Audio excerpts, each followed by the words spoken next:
Good morning, dear brothers and sisters. It is Tuesday morning. As you can see, I have a little more waking up to do. I haven't been sleeping very well, which has been quite interesting because I'm noticing some patterns even within my own family, and just very strange things happening physically to us, like all three of us, my wife, my daughter, myself, experiencing earaches. I wake up in the morning, I feel like I'm hungover. Now that I'm living my sober life through the Lord, I no longer do any of that kind of stuff, but I definitely remember what it was like to feel hungover. And it seems like that's what it is. It just feels like there's this lack of physical energy. And I'm not talking spiritual energy because that never goes away, but there's this, hi buddy. I love the animals, you guys. It's, and I'd like to share something with him too. It was just amazing. But to get back to what I was talking about, I don't know. I just feel there's something going on. Whether it's the stuff that's happening around us with technology or whatever the case may be, I definitely do feel that the physical aspect of it, there's something happening. Something is draining, and it probably is all this technology around us, you guys. There no doubt it's a weapon, and so either way, we need to continue to pray for one another. I just saw actually a Richie from Boston video yesterday, and he said he feels like he's being physically attacked. And I'm not saying that this is, something personally that's coming to me or my family, but I guess what I'm trying to ask is, how have you guys been feeling physically? Waking up in the morning, how's your energy levels throughout the day? I'm talking about the physical energy level, not your spiritual energy level. I just wanted to see if maybe there was a consensus, amongst, brothers and sisters, that maybe there is something going on. But either way, I just wanted to kind of put that out there just to see how you were all feeling. If you want to leave a message or a comment to let me know how you are feeling, and then we'll just see if something is maybe going on here.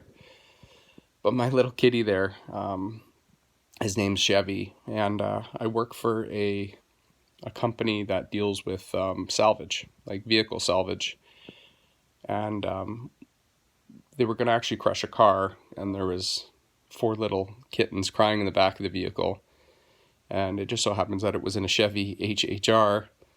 And we already had a cat already, but we brought him home, and he's just been a blessing. And we found him in a Chevy, so we called him Chevy. But it's funny how my one cat will actually kiss you, like lick you and kiss you. You can feel the affection, and I've always had this sense of knowing that our Father uses these animals as ways of communication, and it's happened so much in my life that I there's no other way of looking at it, and I just found it quite convenient that dog, how it's spelled D-O-G, you flip that around, you guys, and there's something about these animals.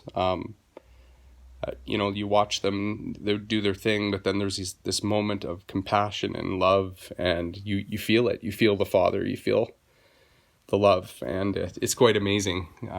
Especially with my cat here the other night when I was having a moment with the Holy Spirit in regards to my last video. He came over and nibbled my nose like 4 times. And it was just amazing, and I could feel our Father through him, and it felt to me as our Father, took this beautiful being and used it as a way to actually physically show me affection. And anyways, it was quite amazing. It truly was. But I wanted to share something. The point of the video, and I know I jump around a lot. I know I'll say that probably every other video because it's the truth. That's what I do. But have patience with me, please. I was over at my neighbor's the day that I made the last video. We hung out all day. We went to the beach. And then they wanted to have a barbecue after. And I could feel the Father strongly pushing me to go over there, spend as much time with these people as I can. And so always adhere to that calling, brothers and sisters. When you hear the Father tell you, go out, spend time with other brothers and sisters that are around you. And everybody's at different levels of faith in their lives. And it's no different with my neighbors across the street. I know they have faith, but it's that different.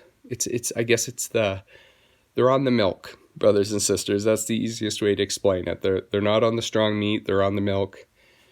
And we're sitting there and we're having a conversation, and it was very light at first. And we're having a conversation about how funny it is that all the important topics, the taboo topics, are the most important in the world. And my neighbor went on to tell me, he said that he lost his wallet. He actually did a good deed for his family and spent some money. And the family ended up giving it, back to him, as a thank you for helping out at that time of need. And he didn't really want to take it because what he wanted to do is he wanted it to be a gift of hope and help. But so he accepted it. And so he took the money back, and it was like $450. And he put it in his wallet. And that same day he lost his wallet, disappeared. And so 3 weeks had passed. And within that 3 weeks that had passed, he was battling with himself about being upset about losing the money. Totally losing sight of how it happened and why he got the money back. And he just was really struggling with the fact that he was, financially hurting a little bit at the time, and lost a decent amount of money. Like $450 is not a little bit of money. It's a lot of money. So he ended up losing it. And like I said, he was struggling with it for about 3 weeks. And he's telling me this story, and I could just feel this buildup of anticipation of where it was going. And it was just, you could feel the spirit was just rising. And so he told me that he was even tricking himself about thinking that he was okay with the money, but deep inside he knew that he wasn't. And he asked me, he goes, "Do you ever talk to yourself?" And I'm kind of looking at him, and I said, "What do you mean?" And he goes, "Well, do you ever hear a voice? Like, do you ever hear a voice and then it comes out audibly? You say it, like you actually say the voice." And I'm just watching the Father work in this man, and I can hear the Father telling me, "Just zip it, William. Don't say anything. Let him work this out so that he sees it with his eyes." Because as soon as another human being tries to show you or tell you anything, the enemy jumps in and gets you to put your guard up, so you don't want to hear anything, because we've got this thing called pride that likes to live in us, to tell us, who's that guy to tell you what's going on? You didn't even ask him to say anything. You're just kind of wanted some support. And so it's amazing to watch this spiritual battle unfold right in front of us. And Ephesians 6:12, brothers and sisters, for we wrestle not against flesh and blood. So I'm watching the spiritual battle happen within this man, and it was quite interesting. And so he's talking to me about hearing this voice talking to him. And so we hung out that day, went to the beach, and came back. And as he was driving home, he wanted to spend some money on us to buy us dinner, which was beautiful. And so then as he stopped at the grocery store, and before this, he had truly given up the fact that the money was gone. He let it go. He said he actually felt it leave, where he wasn't upset by it anymore. And then he heard a voice in the grocery store that said to ask the clerk if by any chance they had found a wallet. And sure enough, dearest brothers and sisters, 3 weeks before that, the day that he received that money and lost it, he was at that exact store, dropped it. Somebody had returned it. Not only did somebody return it, but all the money was inside.